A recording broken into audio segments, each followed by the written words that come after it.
Episode 15 की शुरुआत वहीं से होती है जहाँ लास्ट एपिसोड खत्म हुआ था। सियोंग और रयू की मॉम दोनों अपने हस्बैंड्स को लेकर जा रही थी और वहीं पर उन्होंने सियोंग और रयू को देख लिया था। मॉम उन दोनों से साथ में होने का रीजन पूछती है। पहले तो दोनों बताने में झिझक रहे थे, पर सियोंग हिम्मत करके बता देता है कि हम दोनों सीरियस रिलेशनशिप में हैं। अब इससे इनकी फैमिली तो बहुत ज्यादा शॉक में होती है। रयू की मॉम डैड रयू को ले जाने लगते हैं, पर दोनों तो एक दूसरे को छोड़ ही नहीं रहे थे। उनको बड़ी मुश्किल से अलग कराया जाता है। घर पर आकर के मॉम रयू से सवाल जवाब करती है उनके रिलेशन के रिलेटेड, पर मॉम तो यहाँ साफ मना करने लगती है। वो कहती है मैं तुम्हारे रिलेशनशिप के लिए कभी नहीं मानूंगी, और वो अपने रूम में चली जाती है। उधर सियोंगो की मॉम भी सियोंगो से सब कुछ एक्सप्लेन करने के लिए कहती है और वो भी उन दोनों के लिए मना करने लगती है। रात में रयू के डैड मॉम से पूछते हैं कि सियोंगो शुरू से रयू के साथ रहा है, वो रयू को समझता है और सक्सेसफुल भी है, इतना अच्छा दामाद हमें कहाँ ही मिलेगा। पर मॉम तो यहाँ मानने को तैयार ही नहीं थी, क्योंकि उनका मानना था रयू की बीमारी के बारे में और उसकी एंगेजमेंट पहले टूट चुकी है। इन सब के बारे में सियोंगो को पता है और उसकी फैमिली को भी, जो कहीं रयू की वीकनेस ना बन जाए, इसलिए वो इस रिलेशनशिप को एक्सेप्ट करने से झिझक रही थी। उधर सियोंगो की मॉम डैड से पूछती है कि स्टोमक कैंसर के लोगों की सर्वाइवल चांसेस कितने होते हैं। अब मॉम भी हैरान थी कि वो सब ये क्या कह रही है। इधर रयू सियोंगो को फोन करने का ट्राई कर रही थी, पर सियोंगो फोन नहीं उठा रहा था। तो रयू सियोंगो को खिड़की पर देखने जाती है, पर जब वो खिड़की खोलती है तो वो देखती है सियोंगो सीढ़ी से उसकी खिड़की पर आ रहा था। अब अचानक से खिड़की खोलने की वजह से सियोंगो का बैलेंस बिगड़ जाता है, पर रयू सियोंगो को पकड़ लेती है। अब दोनों तो एक दूसरे की बहुत चिंता करने लगते हैं। कहीं मॉम ने रयू को मारा तो नहीं, कहीं उन्होंने तुम्हें ज्यादा सुनाया तो नहीं। पर रयू सियोंगो को बेबी बोलने लगती है। सियोंगो तो ये सुनकर बहुत हैप्पी होता है। सियोंगो अपने हाथ से रयू को वो ब्रेसलेट पहनाता है और कहता है मैं हमेशा ही ऐसे तुम्हारे हाथ को थामे रखूंगा, चाहे जैसा भी पल हो, मैं हमेशा तुम्हारे साथ खड़ा रहूंगा। और वो रयू को अगेन शादी के लिए प्रपोज करता है और इस बार रयू सियोंगो को हाँ कर देती है। अगले दिन मोयोम दानो के साथ डेट पर जाने वाली थी, पर रयू वहाँ पर आकर अपना हाल बताती है। पर मोयोम तो अपनी डेट के लिए एक्साइटेड थी, जिसकी वजह से वो रयू की बात ही नहीं सुनती। मोयोम जब दानो के साथ जाने लगती है, तभी दानो को सियोंगो की कॉल आती है। दानो और सियोंगो ने एक ओल्ड लेडी का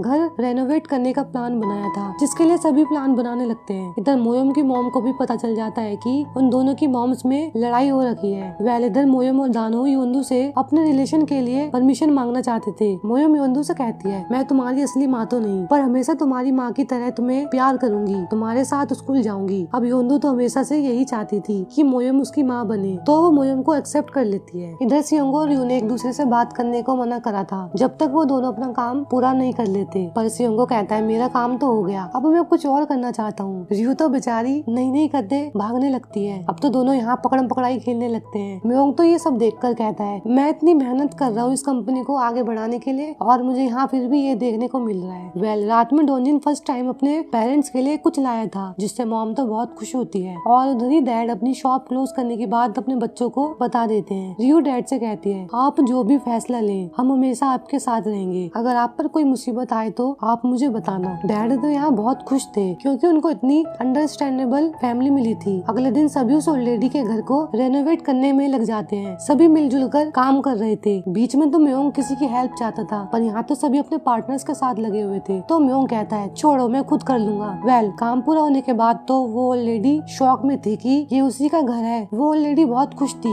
इधर मोयोम की मॉम रयू की मॉम को कॉल करके अपनी शॉप पर बुलाती है, पर जब वो वहाँ जाती है तो वो देखती है वहीं पर सियोंगो की मॉम भी थी। उन दोनों को उनकी फ्रेंड्स ने धोखे से यहाँ बुला लिया था, ताकि उनके बीच की लड़ाई सुलझ सके, और इसीलिए उनकी फ्रेंड्स उनको शॉप में लॉक करके चली जाती है। अब पहले तो ऐसा लग रहा था कि जैसे उनके बीच सब कुछ ठीक हो रहा है, पर तभी उनके बीच आर्गुमेंट शुरू हो जाता है। उनकी फ्रेंड्स जब आती है तो उनको लगता है कि सब कुछ उनके बीच ठीक हो गया होगा, पर जब वो देखती है तो उन दोनों ने अपना बुरा हाल कर लिया था लड़ लड़ के।